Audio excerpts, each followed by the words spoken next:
What are you holding here? This looks... This is my notebook of ideas. So it has some of the ideas for Pacific Rim. You know, Mako as a child with the shoe and all that. So you're just scribbling away wherever you are? You know? In pre-production I do it, and I normally carry it everywhere. Since this still has ideas from The Hobbit, I don't carry it around because I'm afraid of losing it, you know. So, but once I get this one finished, I'll carry it everywhere. Now, of course, you were in New Zealand for a couple of years working on Hobbit things. How much of that did you take into this film, what you learned on that?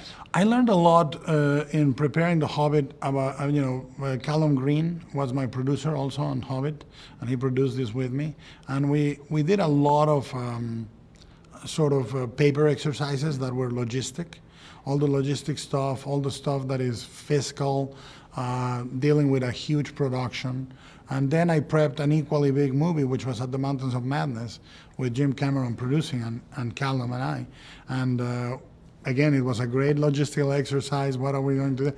And then came Pacific Rim, which all that training was perfect for that. Yeah, so you're thankful for your time in New Zealand? Oh, yeah. What you did there? Oh, it was amazing. I mean, those 2 years, I could have stayed another 20. But because life is so easy, so beautiful in New Zealand, the highest quality of life anywhere, and the greatest food. Sadly, the greatest cheese on earth is in New Zealand. You know, it's a triple brie cream cheese called Over the Moon, and I consumed it gladly, and I gained 110 pounds.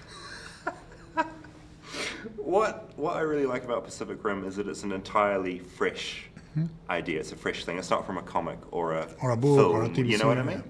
Yeah. Well, it's a movie. It's a movie that is very, very daring in going without marquee stars, with an unproven property, full of strange invention. You know, there are many coding of the movie that is not your regular blockbuster movie. It's not visually like a blockbuster movie. It's a different type of flavor. It's very beautiful and crazy and operatic and all that. And without the support of Legendary and Warner Brothers, it could have been possible. I mean, that's what I love about it, though. You've got actors who aren't your typical face you'd see in a film. You've got people from all over the world, and it takes place all over the world.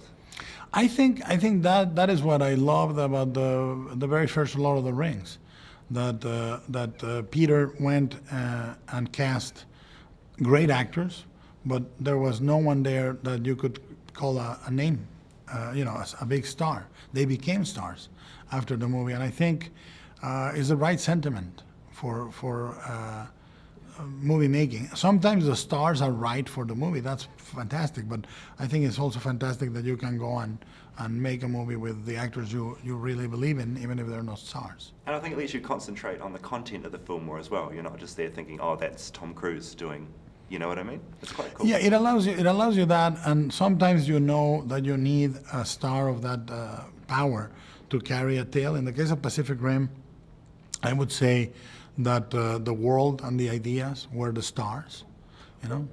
What's it like in your head day to day? Are you constantly imagining fresh projects and new things and new creatures? Like, are you, you know? Well, I spend the day divided between family, creativity, and neurosis. You know, those are my three endeavors. Sometimes I just spend hours in a neurotic state, just wondering how this, life, this and the other, all that. Then family life, which doesn't allow you to be neurotic because you have to basically tend to all the needs of the family, and then the time that is freely just used to imagine stuff. And that is my imaginary family of monsters and robots and creatures, you know. Will we see you in New Zealand again? I would love to. I would love to go there. It's such a great country. The crews are great.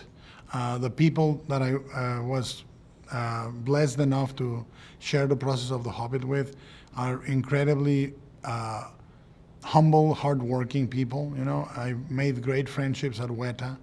I made great friendships at the Weta workshop, and I would love to. I would love to do that.